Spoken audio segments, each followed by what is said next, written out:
أعوذ بالله من الشيطان الرجيم. بسم الله الرحمن الرحيم.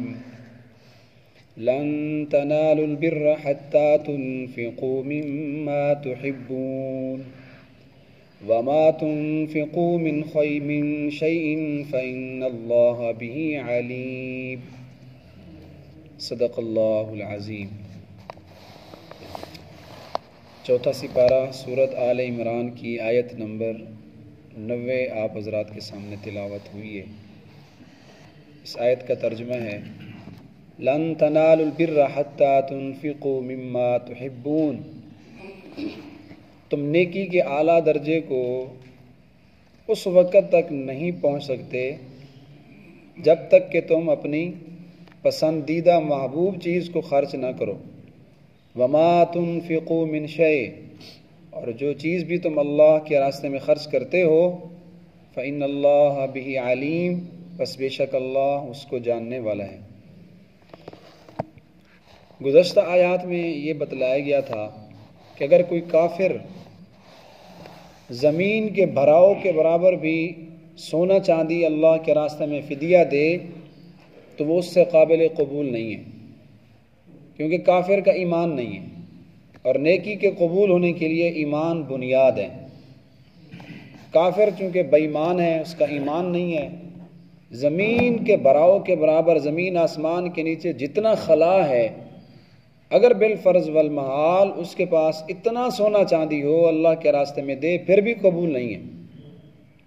لیکن اگر مومن مسلمان آدمی کوئی معمولی سی چیز، چھوٹی سی چیز بھی اللہ کے راستے میں دے دے تو اس سے اللہ تعالیٰ دائیں ہاتھ میں اس کو قبول فرماتے ہیں. فإن اللہ یتقبلها بیمینہ.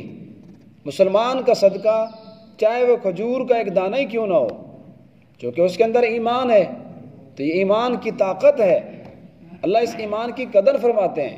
تو مسلمان کا معمولی سا ہلکا سا صدقہ بھی اللہ اس کو دائیں ہاتھ میں قبول فرماتے ہیں. حدیث پاک میں آتا ہے کہ ایک آدمی جو مومن مسلمان ہوتا ہے وہ اللہ کے راستے میں اگر 1 درہم اللہ کے راستے میں صدقہ کر دے اللہ اس کو دائیں ہاتھ میں قبول فرماتے ہیں. ثم یربیہ، پھر اللہ کے راستے میں دیے ہوئے اس 1 درہم 1 روپے کو اللہ تعالیٰ بڑھاتے رہتے ہیں، اس میں اضافہ کرتے رہتے ہیں، یعنی اس کے ثواب میں. آگے حضور نے مثال سے سمجھایا کما یربی احدکم فلوا، جیسے تمہارے پاس کسی آدمی کے پاس گھوڑے کا ایک چھوٹا سا بچہ ہو، اس کے آدمی پرورش کر رہا ہوتا ہے، اس کو پال رہا ہوتا ہے، ایسا ایسا بڑا ہوتا رہتا ہے. جیسے تم گھوڑے کے بچے کی پرورش کر کے اس کو بڑا کرتے ہو، پالتے ہو، اسی طرح اللہ تمہارے دیے ہوئے صدقے کو بڑھاتے رہتے ہیں، حتیٰ کہ وہ 1 درہم قیامت کے دن جب بندہ اللہ کے سامنے جائے گا احد پہاڑ کے برابر ہو جائے گا. تو یہ ہے ایمان کی طاقت. تو ایمان والا معمولی صدقہ بھی کرے اللہ کے راستے میں دے تو اس کی بڑی قدردانی ہے، اس کا دیا وہ صدقہ ضائع نہیں ہوتا. اور یہاں سے اللہ تبارک و تعالی ہمیں ہدایت دے رہے ہیں کہ تم نے جو چیز صدقہ کرنی ہے تو کیسے کرنی ہے، کیا چیز صدقہ کرنی ہے. فرمایا تم نیکی کے اعلیٰ درجے کو تب تک نہیں پہنچ سکتے جب تک کہ اپنی محبوب سے محبوب چیز اللہ کے راستے میں نہ دو. اللہ کے راستے میں فی سبیل اللہ، مدرسے میں، مسجد میں کسی غریب، فقیر، مسکین، مستحق آدمی کو گھٹیا چیز نہ دو، ردی چیز نہ دو. اس سے منع کیا اللہ پاک نے. 3 سپارے میں ارشاد ہے، اللہ پاک فرماتے ہیں وَلَا تَتَيَمَّمُوا الْخَبِيثَ، اللہ کے راستے میں گھٹیا ردی چیز دینے کا ارادہ نہ کرو.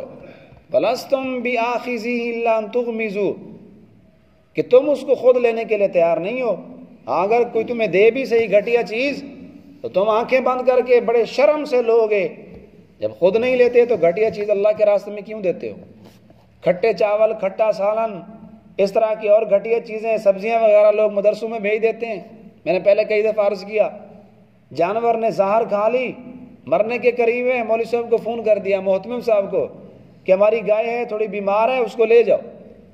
میں بھی ایک مدرسے میں رہا ہوں، کئی دفعہ ایسا ہوا کہ لوگ جانور بھیجتے تھے، ہم اس کو ذبح کرتے تو گوشت میں بدبو ہوتی، بجائے کھانے کے اس کو ہم بیر پھینک کر آ جاتے. پوری گائے، پوری بھینس، بعد میں تحقیق سے پتہ چلتا ہے اس نے زہر کھائی تھی، اس نے کوئی ایسی چیز کھا لی، طبیعت خراب ہے، مدرسے میں بھیج دو.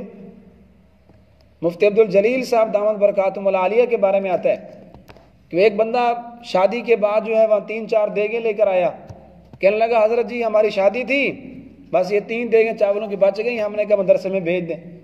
سخت غصے میں آ گئے، فرمایا دفع ہو جا، لے جا، ہمیں ضرورت نہیں ہے، یہ کہنے کی کیا ضرورت تھی کہ بچ گئی ہیں ہم نے بھیج دی، ویسے کہہ دیتے کہ ہم نے اللہ کے راستے میں مدرسے میں دے دی ہیں، جب بچ گئی ہے تم سے پتہ نہیں بچہ ہوا ہے کیسا ہے، اب کہتے ہو مدرسے میں دے رہے ہیں۔ کئی علماء محتممین ماشاءاللہ مستغنی ہوتے ہیں، وہ اس طرح کی چیزیں نہیں لیتے، لیکن چھوٹے مدارس والے بیچارے غریب محتاج ہوتے ہیں، جیسی کیسی بھی چیز ہو وہ اس کو لے لیتے ہیں۔ تو گھٹیا چیز خدا واسطے مدرسے میں نہ بھیجیں، خاص طور پہ جو مہمانان رسول ہوتے ہیں، مدرسے میں پڑھنے والے طلباء، اعلیٰ سے اعلیٰ چیز ان کے لیے بھیجیں، معیاری چیز ان کے لیے بھیجیں۔ اور یہاں اللہ پاک فرما رہے ہیں دیکھو تم اللہ کے راستے میں وہ چیز خرچ کرو مما تحبون، جو تمہیں سب سے زیادہ پسند ہو، وہ اللہ کے راستے میں دو، پھر تم تقوی اور نیکی کے اعلیٰ درجے کو پہنچو گے۔ یہاں بر سے مراد لن تنالوا البر، بر سے مراد تقوی کا اعلیٰ درجہ، نیکی کا اعلیٰ درجہ اس وقت تک تمہیں حاصل نہیں ہو سکتا تنفقوا مما تحبون، جب تک کہ تم وہ چیز اللہ کے راستے میں نہ دو جو تمہیں سب سے زیادہ پسند ہے۔ حضرت حسن بصری رحمہ اللہ فرماتے ہیں کہ جو کوئی مسلمان آدمی اپنی پسندیدہ چیز اللہ کے راستے میں دے، اپنی محبوب چیز اللہ کے راستے میں دے، چاہے وہ کھجور کا ایک دانہ ہی کیوں نہ ہو، اگر اس کو کھجور بہت زیادہ پسند ہے، ایک دانہ وہ اللہ کے راستے میں دے تو وہ اس آیت کا مصداق ہے، یہ فضیلت اس کو حاصل ہوگی۔ جناب سیدنا ابو طلحہ رضی اللہ تعالی عنہ جب یہ قرآن کی آیت سنی کہ تم تقوی اس وقت تک حاصل نہیں کر سکتے جب تک کہ اپنی محبوب چیز اللہ کے راستے میں نہ دو، تو آیت پڑھنے کے بعد حضور کی مجلس میں تشریف لائے، فرمایا یا رسول اللہ، مدینہ کے بہت بڑے مالدار تھے، اللہ نے ان کو بہت کچھ دیا ہوا تھا، کہنے لگے یا رسول اللہ میرے پاس اور بھی بہت زیادہ مال ہے، اللہ کا دیا ہوا بہت کچھ ہے، لیکن جو میرا ایک باغ ہے نا جس کا نام بیر ہا ہے، وہ باغ مجھے بہت زیادہ پسند ہے، مجھے اس سے بڑی محبت ہے، میں وہ آپ کے حوالے کر رہا ہوں، آپ اس کو صدقہ فرما دیں، آپ غریبوں اور مسکینوں پر اس کو خرچ کر دیں۔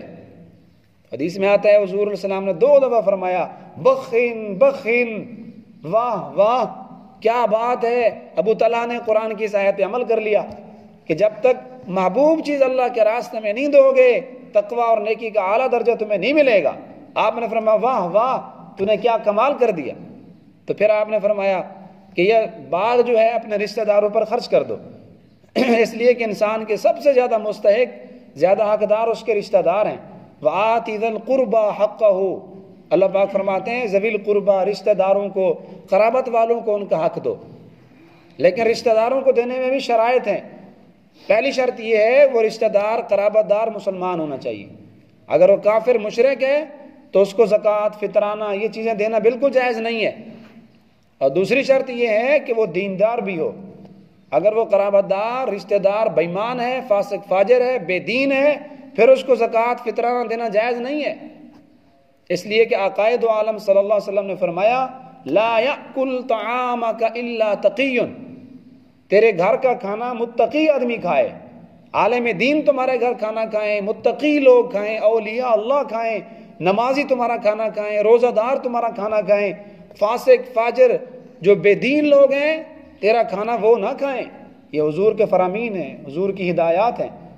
اس لیے کہ اگر تم نے فاسق کی دعوت کی، کسی بدماش شرابی کی تم نے دعوت کی، تو تمہارے کھانے سے وہ طاقت حاصل کر کے مزید بدماشی کرے گا، مزید اللہ کی نافرمانی کرے گا، تو اس کی نافرمانی میں آپ کا بھی حصہ شامل ہوگا۔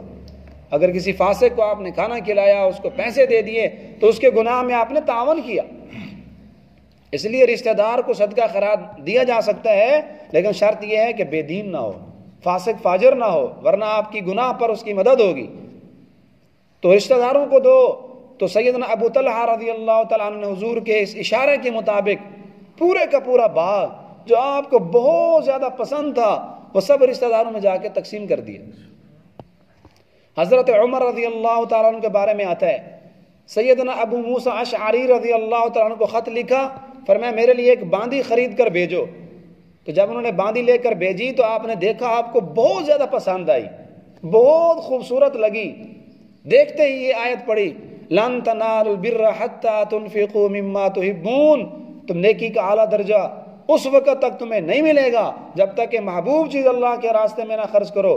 فوراً فرمایا اعتقتک للہ، اے باندی میں نے تجھے اللہ کی رضا کے لیے آزاد کر دیا۔ ان کے صاحبزادے جناب عبداللہ ابن عمر رضی اللہ تعالیٰ عنہ کے بارے میں بھی آتا ہے کہ انہوں نے بھی ایک ان کی باندی تھی، بہت زیادہ خوبصورت تھی، انہوں نے بھی اس کو اللہ کے راستے میں آزاد کر دیا۔ آزاد کرنے کے بعد فرمانے لگے کہ اللہ کا حکم ہے کہ جو چیز اللہ کے راستے میں دو پھر اس کو واپس نہ لو۔ اگر یہ بات نہ ہوتی تو میرا بڑا دل کرتا ہے میں اس باندی سے نکاح کر لوں، لیکن مجھے سب سے زیادہ محبوب تھی اس لیے میں نے اللہ کے راستے میں دے دی۔ سیدنا عمر ابن عبدالعزیز رحمہ اللہ، ان کے بارے میں آتا ہے کہ یہ شکر اللہ کے راستے میں شکر کی بوریاں خرید کر غریبوں میں تقسیم کرتے۔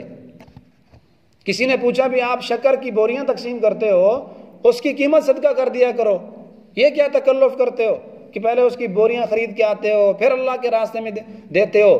تو کہنے لگے لن تنالوا البر حتى تنفقوا مما تحبون، اللہ فرماتے ہیں محبوب چیز اللہ کے راستے میں دو۔ تو مجھے شکر بڑا پسند ہے، شکر سے مجھے بڑی محبت ہے، اس لیے میں شکر خرید کر دیتا ہوں تاکہ میرا اس آیت پر عمل ہو۔ ہمیں یہ ہدایت ہے، ہمارے لیے ارشاد ہے کہ اللہ کے راستے میں محبوب چیز دو۔